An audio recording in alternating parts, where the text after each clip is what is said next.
Hello అండి, first అయితే వీడియోని స్కిప్ చేయకుండా లాస్ట్ వరకు చూడండి. అలాగైతేనే వీడియో పూర్తిగా అర్థమవుతుంది. ఫస్ట్ అయితే కొన్ని మందారం ఆకులు, పువ్వులు ఉంటే తీసుకోండి, లేకపోతే అవసరం లేదు.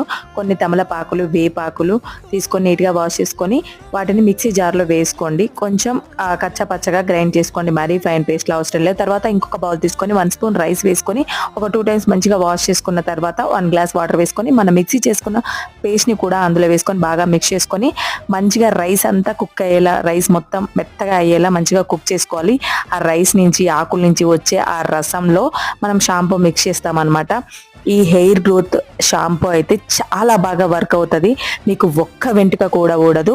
ఇలా రైస్ మొత్తం కుక్ అయిన తర్వాత తీసుకొని కొంచెం కూల్ అయిన తర్వాత ఇలా మంచిగా స్మాష్ చేసుకొని ఇలా స్ట్రైన్ చేసుకోవాలి. ఈ రసంలో మనం షాంపూ మిక్స్ చేసుకోవాలి.